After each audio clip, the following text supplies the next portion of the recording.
Selamat sore yang mulia Bapak Uskup, teman-teman imam formatur yang saya hormati, juga para frater, ada suster, ada juga Mbak Dining sama teman-teman yang lain. Saya harap bahwa khotbah saya nanti tidak ada yang men-skipnya. Harap saja. Kedua, kalau saya khotbah, saya harap Anda tutup mata. Jangan lihat wajah saya, karena wajah ini lagi tidak baik-baik saja. Ya mengantuk, apalagi alat pengunyah sudah habis. Jadi, dan mungkin juga kita tidak siap karena capek tadi. Nah, ya apalagi yang tua-tua ini, turun naik bis juga tidak mudah, duduk di bis juga tidak, karena kita diformat untuk tidur siang. Ya betul. Ya kalau tidak tidur siang begini memang menderita lahir batin.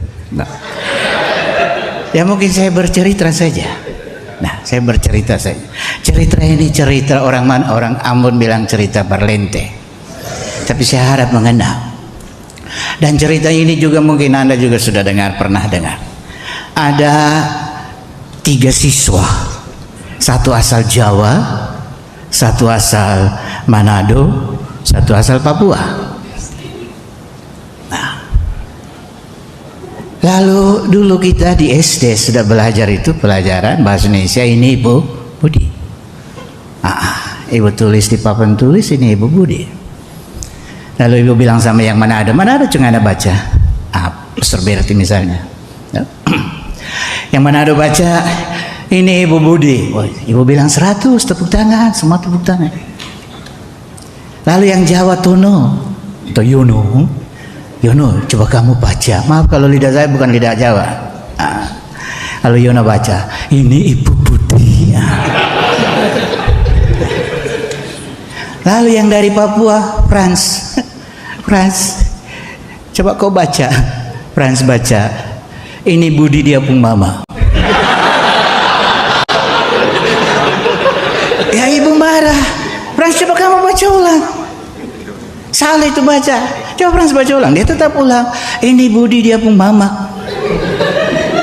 Ibu cubit telinga Frans. Frans menangis. Bapak ibu lagi. Ini karena saya bukan saja sebagai rektor tetapi juga pastor paroki, maka ini akibatnya. Tuh. Para seminaris yang kita bina bukan datang bagaikan buku kosong. Ada yang sudah membentuk mereka lebih dulu. Ada yang sudah diformatkan sesuatu dalam diri mereka. Kita bukan berikan sesuatu yang baru atau yang lain daripada lain. Tugas kita membentuk apa yang sudah, atau mengukir, mungkin buat lebih baik, lebih terang, lebih jelas pada diri mereka apa yang sudah ada. Tidak ada seminaris yang datang dengan segala yang kosong, otak kosong, hati kosong, perasaan kosong, tapi sudah diisi sesuatu, betul? Maka kejelian kita, nah inilah juga tiap sama nanti. Saya sebenarnya tidak setuju dengan tema ini. Ya benar. Apa temanya ya? Menjadi formator sesuai zaman. Sesuai zaman ini celaka betul. Karena celaka. Kita siapa formator kita ini siapa? Imam. Imam apa? Imam Katolik. Dan kita mau membentuk siapa? Mendidik siapa? Ya calon-calon imam. Imam siapa? Imam Katolik. Bukan calon pendeta. Kita mau membentuk calon-calon imam, bukan calon-calon polisi, tentara dan lain-lain. Bukan kita membentuk anak-anak kita ini untuk menjadi ahli IT apa dan lain-lain. Saman genset ya. Tapi bukan berarti kita bentuk mereka jadi genset. Lama kelamaan kita digencet. Maka mungkin yang kita minta, usahakan kejelian kita untuk mengenal dan tidak perlu lagi menghakimi apa yang sudah benar. Kita terlalu fokus pada kebenaran yang kita miliki. Betul kah tidak ini?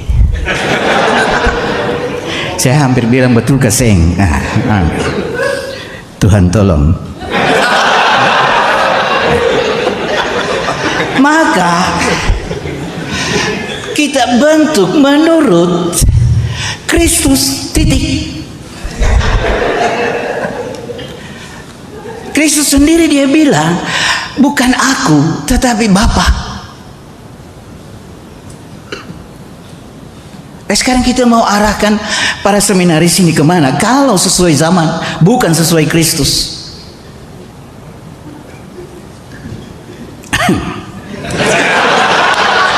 Maaf Mas Nur. Sebenarnya saya tidak lucu, tapi saya rasa saya heran juga bahwa Anda tertawa. Ya, Kristus jadi fokus. Karena itu, ketika dia bilang Petrus, dan saya sangat tertarik dengan bacaan sesudah dia bangkit dengan murid-murid di pantai. Dia tanya Petrus, apakah kau mencintai aku? Do you love me? Petrus jawab, ya sarang ngeok.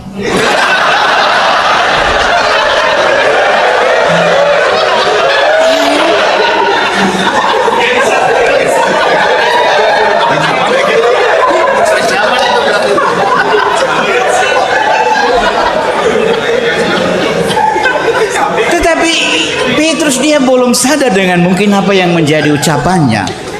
Tapi lihat, pertanyaan pertama, kok saya, nih Ambon mau keluar ini. Apakah kamu mengasihi aku? Setelah Petrus jawab bahwa iya aku mengasihi kamu, baru Yesus dia bilang gembalakan. Jadi kita formasi ini untuk apa? Supaya seperti Kristus, bukan seperti zaman ini.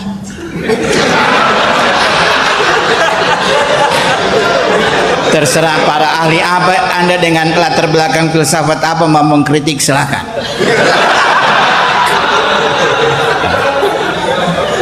Tetapi kalau bukan sesuai dengan Kristus, maka kita pulang.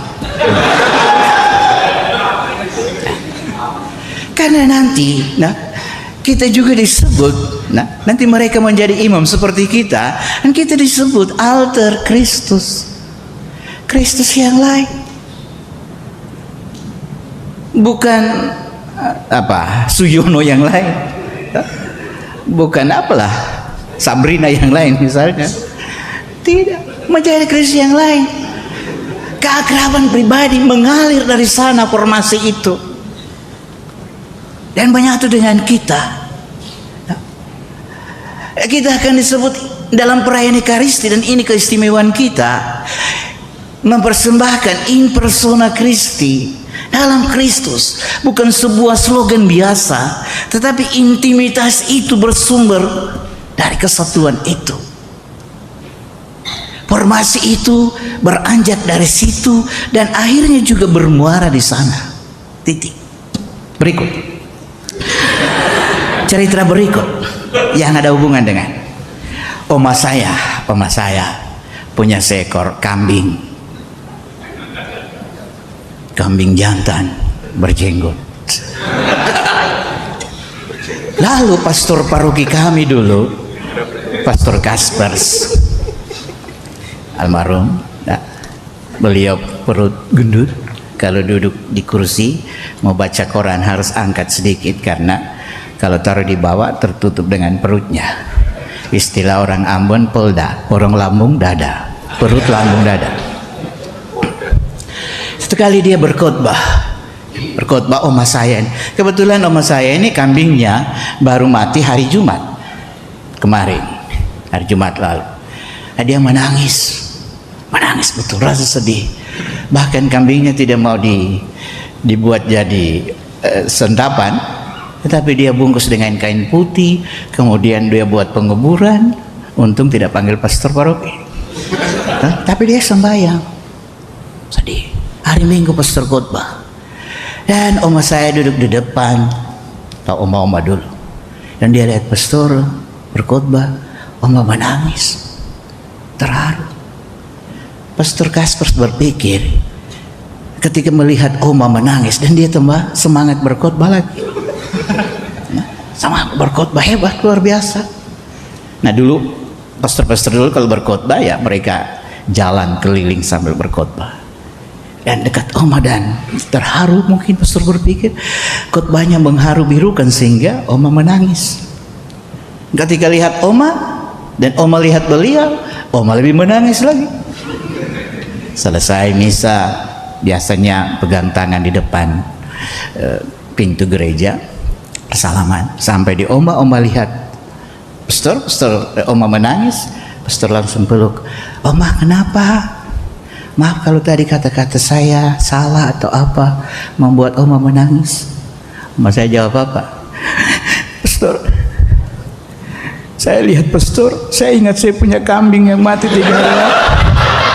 Karena pastor punya janggut sama dengan janggut kambing saya.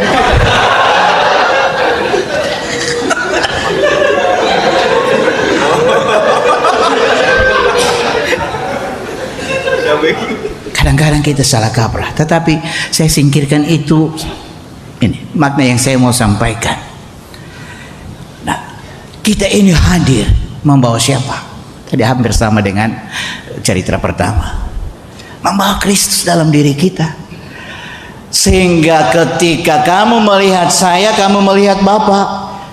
Filipus bilang sama Yesus, tunjukkan Bapa itu sama saya.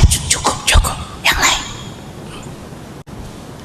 Yesus sebenarnya jengkel dengan nada yang menjengkelkan, nada yang memang agak kecewa. Hei nyong,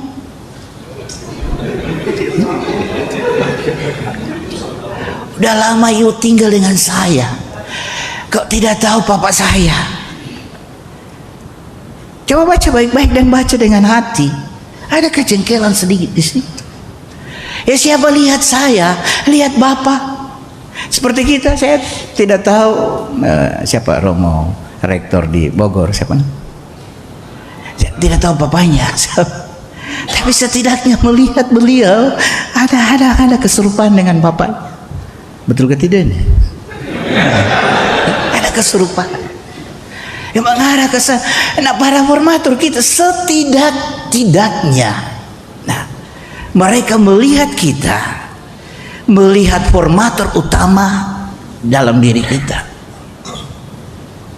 Itu jangan baru lihat kita lari. Memang kalau saya punya para seminaris, mungkin mereka yang paling takut saya. Karena sampai di saya itu AA, BB, tidak ada C, tapi tetap ada jenjang pembinaan. Nah, dan memang orang harus menemukan, Kristus. Orang para siswa kita, seminaris kita, melihat imamat yang mereka cita-citakan, pastor bonusnya itu setidaknya, walaupun kita tidak sempurna, tetapi sedikit menggambarkan itu ada dalam diri kita. Pada akhir, jangan sampai akhirnya menjadi sebuah kesaksian palsu. Persoalannya di situ. Ego kita berbicara, dan kita seolah-olah bahwa sudah tahu semua. Dan inilah almarhum Pastor Bem, mungkin juga Bapak Uskup dengar pernah, Pastor Johannes Bem, Cornelis Bem, yang beliau juga sangat dikenal di Komisi Liturgi. Orang Belanda terakhir di Keuskupan Amboina yang meninggal 2019, 2021 saya lupa pas. Nah, ketika tahun 80-an, 83, nah saya baru kelas 3 SMP kali ya, mau masuk SMA. Itu dulu ada bait pengantar Injil, aklamasi sudah bacaan Injil. Berbahagialah orang yang lalu jawabannya, tanamkanlah sabdamu ya Tuhan dalam hati kami. Nah, beliau sebelumnya sudah kasih latih sebelum misa. Dan pada saat beliau bawakan Injil dan itu angkat Evangeliorum untuk nyanyikan itu, beliau langsung di jawaban umat, Tanamkanlah sabdamu ya Tuhan dalam hati kami. Tunggu-tunggu, tidak ada jawaban. Ya, beliau marah, kecewa. Ya jawab. Ya mau jawab apa? Beliau sudah jawab. Ya beliau ulang lagi. Tanamkanlah sabdamu ya Tuhan dalam hati kami. Tidak ada jawab. Ya kamu jawab. Beliau marah. Dan nanti beliau ada coaster, ya, yang bawa bacaan kedua. Romo udah jawab. Tanamkanlah sabdamu ya Tuhan tadi, Romo. Oh ya. Sering kita memaksa sesuatu, padahal kita tidak sadar bahwa kita salah. Kita melihat sebagai sebuah kebenaran, dan para seminaris bagaikan sesuatu barang, objek yang harus menerima saja apa dari kita. Sampai sini cukup. Dan ini sebenarnya bacaan Injil ini sangat tepat untuk kita. Tadi panjang jalan kita berdiri lebih banyak daripada duduk. Nah, capek betul. Akhirnya saya ingat bahwa kadang-kadang saya siksa anak-anak dengan berdiri terus 2-3 jam kau berdiri di situ. Nanti baru rasa memang ukuran yang kamu pakai akan dipakaikan padamu. Jadi saya ingat bacaan ini, menyakitkan dengar bacaan ini. Seperti serangan rudal balik Iran ini ke. Cerita terakhir. Jadi sebelum Anda bosan, lebih baik saya berhenti. Saya punya om saya, ini cerita betul. Om saya, beliau sudah almarhum. Setiap kali Jumat Agung di kampung kami diperagakan itu jalan salib hidup, karena memang bukan mayoritas 100% Katolik. Jadi peragakan jalan hidup. Orangnya pendek saja. Tapi setiap kali beliau jadi Yesus. Om saya ini tidak tahu melihat mereka ukur dari segi apa. Yesus tinggi, beliau pendek. Yesus gondrong, beliau botak. Tapi ya sudah, beliau jadi Yesus. Pada bagian dan keliling kampung memang setengah mati, dan mereka bawakan dengan bahasa setempat, bahasa daerah, dan itu menggugah secara emosional. Setiap orang yang ada di situ, yang laki-laki juga ikut menangis. Nah, ketika sampai pada saat disalib, beliau disalib, jadi pegang itu dua, ini serdadu dibawa, dan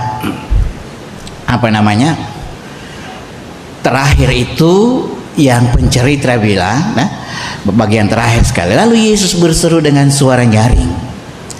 Harusnya Yesus bilang selesailah sudah, tetapi tunggu kata selesai ini susah, belum keluar. Ternyata itu ada semut merah gigit ini di ketiaknya ini, hutan belantara ini. Nah, Yesus ini kasih kode sama serdadu, kepala serdadu di bawah. Jadi om saya ini Niko, namanya Niko, Om Nikolaus. Kasih kode sama serdadu, sedangkan serdadu ini juga ikut menangis karena melihat dia heran. Nah, dia kasih kode, cuma kode saja. Gila, serdadu ini di bawah ini lihat apa? Gitu. Dari bahasa Tarsan jalan tidak bisa buka suara ini Yesus. Dia hanya ya, begini, mau lihat apa? Ini semut merah kecil, lalu ini lebat hitam. Ya, yuk di bawah sana serdadu sana mau lihat apa? Tidak ada teropong, tidak ada itu.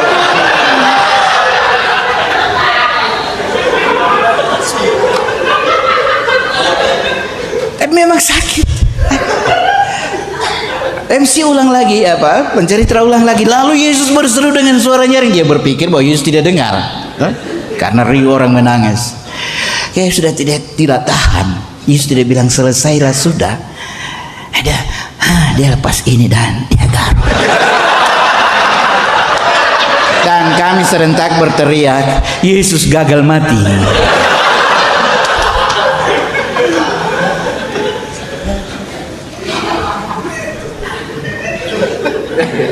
Bukan hal-hal besar yang buat kita gagal jadi formator. Ada hal-hal kecil. Itu baru semut, belum kalajengking. Nah, baru semut merah kecil. Nah, tidak mudah memang. Dan saya minta kita para formator coba mengalahkan hal-hal yang sebenarnya sangat sederhana dalam diri kita yang tidak benar. Yang saya maksudkan, keluarkan dulu balok pada mata kita, baru kita keluarkan. Nah, kesetiaan itu penting. Nah, pengorbanan itu penting. Kita lebih dulu yang diformat oleh Yesus, baru kita format orang, anak-anak. Jika tidak, maka generasi apapun, besok-besok ini karena generasi Alpha, tidak lama lagi generasi Omega. Ya, Alpha ada Omega lah. Itu. Mari kita bertobat, kita tempatkan Kristus pada sentral formasi kita, supaya di sana Kristus yang berkarya. Kita hanya menanam, kita hanya menabur, tetapi yang memberi pertumbuhan adalah Roh Kristus sendiri. Semoga. Amin.